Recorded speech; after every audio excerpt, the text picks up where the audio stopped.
കോഴിക്കോട്ടെ തിരുവമ്പാടി സീറ്റ് കോൺഗ്രസിന് വിട്ടു നൽകി പകരം മലപ്പുറം ജില്ലയിലെ തവനൂർ ഏറ്റെടുക്കുവാനുള്ള ലീഗിന്റെ നീക്കം വിജയിക്കുകയാണെങ്കിൽ ഇത്തവണ തവനൂര് UDF-നൊപ്പം വരുമെന്ന വിശ്വാസത്തിലാണ് വലിയൊരു വിഭാഗം UDF-കാർ.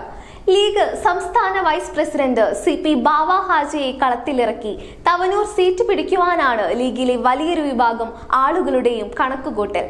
തവനൂർ സീറ്റ് തങ്ങൾക്ക് വിട്ടുതരികയാണെങ്കിൽ അത് UDF-ന് ലഭിക്കുമെന്ന് കാലങ്ങളായുള്ള ലീഗിന്റെ ആവശ്യമാണ്. തവനൂർ സീറ്റ് ലീഗിന് നൽകുന്നതുമായി ബന്ധപ്പെട്ട് വലിയൊരു വിഭാഗം കോൺഗ്രസ് നേതാക്കൾ പച്ചക്കൊടി കാണിച്ചിട്ടുണ്ട്. എന്നാൽ ചില പ്രാദേശിക കോൺഗ്രസ് നേതാക്കൾ ഇതിനെതിരെ രംഗത്ത് വന്നിട്ടുമുണ്ട്. പാർട്ടിയെ 3 സീറ്റിലേക്ക് ചുരുക്കരുതെന്നും ലീഗിന് മുന്നിൽ കീഴടങ്ങലാണ് ഇതെന്നും ഇവർ ചൂണ്ടിക്കാണിക്കുന്നുണ്ടെങ്കിലും തങ്ങളുടെ മത്സരിക്കുവാനുള്ള ആഗ്രഹമാണ് ഈ വാദം മുൻനിർത്തി തടസ്സം പറയുന്നത്. തവനൂർ ലീഗിന് കൈമാറി തിരുവമ്പാടിയിൽ മലപ്പുറം DCC പ്രസിഡന്റ് VS ജോയിയെ മത്സരിപ്പിക്കണമെന്നാണ് ലീഗിലെയും കോൺഗ്രസിലെയും വലിയൊരു വിഭാഗത്തിന്റെ ആവശ്യം. അങ്ങനെയാണെങ്കിൽ UDF-ന് തവനൂരും കിട്ടും, തിരുവമ്പാടിയും കിട്ടും. ക്രൈസ്തവ വോട്ട് നിർണായകമായ തിരുവമ്പാടിയിൽ VS ജോയിയെ മത്സരിപ്പിക്കുന്നതിലൂടെ മണ്ഡലം തിരിച്ചുപിടിക്കാനാകുമെന്ന പ്രതീക്ഷയിലാണ് UDF സംസ്ഥാന നേതൃത്വം. തവനൂർ സീറ്റ് ഏറ്റെടുക്കുവാനുള്ള ലീഗിന്റെ നീക്കത്തോട് തവനൂരിലെ പ്രാദേശിക കോൺഗ്രസ് നേതൃത്വങ്ങൾ ശക്തമായ എതിർപ്പുമായി രംഗത്ത് വന്നിരുന്നു. എന്നാൽ രാഷ്ട്രീയ നിരീക്ഷകരടക്കം ഒരേ സ്വരത്തിൽ പറയുന്നത് തവനൂരിൽ ലീഗ് മത്സരിച്ചു കഴിഞ്ഞാൽ പിന്നെ LDF-ന് തവനൂർ നോക്കേണ്ട എന്നാണ്. കഴിഞ്ഞ തവണ ജില്ലാ പഞ്ചായത്തിലേക്ക് LDF-ന് സീറ്റ് നൽകുവാൻ വേണ്ടി മാത്രം മത്സരിച്ച പ്രാദേശിക കോൺഗ്രസ് നേതാവും ലീഗിന് സീറ്റ് നൽകുന്നതിൽ എതിർപ്പുമായി രംഗത്തുണ്ട്. തവനൂർ സീറ്റ് ലീഗിന് വിട്ടുകൊടുക്കേണ്ടതില്ലെന്ന തീരുമാനത്തിനൊപ്പം സീറ്റ് ലക്ഷ്യമിട്ട് കോൺഗ്രസിൽ 1 ഡസനിലധികം നേതാക്കൾ രംഗത്തുമുണ്ട്. PT Ajay Mohan, V Baburaj, Alipatta Jameela, AM Rohit, Suresh പുൽപ്പാക്കര, നസറുല്ല എന്നിവർ സീറ്റിനായുള്ള സമ്മർദ്ദവുമായി രംഗത്തുണ്ട്.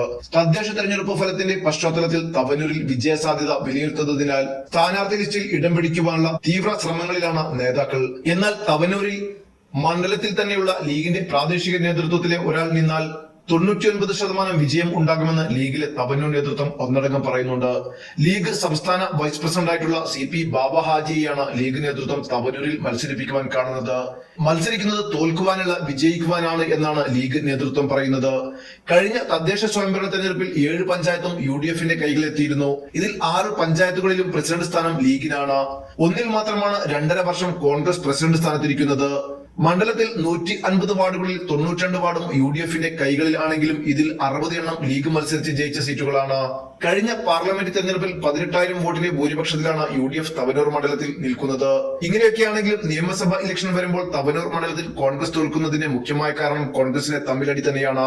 ഇലക്ഷൻ തീയതി പ്രഖ്യാപിച്ചു കഴിഞ്ഞാലും പലപ്പോഴും സ്ഥാനാർത്ഥികളുടെ കാര്യത്തിൽ വിജയ സാധ്യതയുള്ള ഒരു സ്ഥാനാർത്ഥിയെ ആദ്യമേ ചൂണ്ടിക്കാണിക്കുവാൻ തവനൂരിൽ പലപ്പോഴും കോൺഗ്രസിന് ആവാറില്ല. അവസാനം പെട്ടെന്ന് വെച്ച് ഒരു സ്ഥാനാർത്ഥിയെ കൊണ്ടുവരാറാണ് പതിവ്. അത് പലപ്പോഴും LDF മുതലെടുക്കാറുമുണ്ട്. ഈ തർക്കം തന്നെയാണ് സജീവ കോൺഗ്രസ് പ്രവർത്തകനായിരുന്ന V അബ്ദുറഹ്മാനെ LDF പാളയത്തിലേക്ക് എത്തിച്ചതും മന്ത്രിയാക്കിയതും. ഇനിയും ഇത് സഹിക്കുവാനും ഒരു സീറ്റ് നഷ്ടപ്പെടുത്തുവാനും ലീഗ് തയ്യാറല്ല എന്നാണ് ഇപ്പോൾ മനസ്സിലാകുന്നത്. ഇതുതന്നെയാണ് ലീഗ് തവനൂർ സീറ്റ് വേണമെന്ന് ആവശ്യപ്പെടുന്നതും. തവനൂർ ലീഗിന് വിട്ടുകൊടുക്കരുതെന്ന് കോൺഗ്രസ് പ്രാദേശിക നേതൃത്വം പറയുമ്പോഴും തമ്മിൽ തർക്കവും കൂടെയുണ്ട്. ജില്ലയ്ക്ക് പുറത്തുനിന്നുള്ള പ്രധാന നേതാവിനെ തവനൂരിൽ മത്സരിപ്പിക്കുവാനുള്ള കോൺഗ്രസ് സംസ്ഥാന നേതൃത്വത്തിന്റെ നീക്കത്തെ പ്രതിരോധിക്കുക കൂടിയാണ് കോൺഗ്രസ് പ്രാദേശിക നേതൃത്വം. തവനൂരിൽ ഇത്തവണ വിജയം കോൺഗ്രസ് കണക്ക് കൂട്ടുമ്പോഴും വലിയ മാർജിൻ കോൺഗ്രസിന്റെ ആഭ്യന്തര സർവേയിലും കാണുന്നില്ലെന്നാണ് വിവരം. പ്രാദേശിക നേതൃത്വങ്ങൾ ഒരേ മനസ്സോടെ പ്രവർത്തിച്ചാൽ 5000-ൽ കുറയാത്ത ഭൂരിപക്ഷം ലഭിക്കുമെന്നാണ് വിലയിരുത്തൽ. അങ്ങനെ നടക്കുവാൻ സാധ്യതയും കുറവാണ്.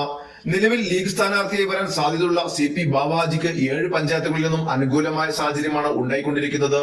ബാബ ഹാജി വന്നു കഴിഞ്ഞാൽ വലിയൊരു ഭൂരിപക്ഷത്തിൽ തന്നെ തവനൂർ മണ്ഡലവും UDF-ന് ലഭിക്കുമെന്ന പ്രതീക്ഷയിലാണ് ലീഗ് നേതൃത്വം. 3 തവണയും മണ്ഡലത്തിൽ തോൽവി ഉണ്ടായിക്കഴിഞ്ഞാൽ സീറ്റ് മാറ്റവുമായി ബന്ധപ്പെട്ട കാര്യങ്ങൾ മുന്നോട്ട് കൊണ്ടുപോകണമെന്ന കാര്യവും ആലോചിക്കേണ്ടതുണ്ട്. എന്തു തന്നെയായാലും കോൺഗ്രസിന്റെ തമ്മിൽ വടം വലിയിൽ ഇത്തവണയും തവനൂർ മണ്ഡലം LDF-നൊപ്പം നിൽക്കുമോ, UDF-ന്റെ കൂടെ പോകുമോ എന്ന് കണ്ടറിയാം.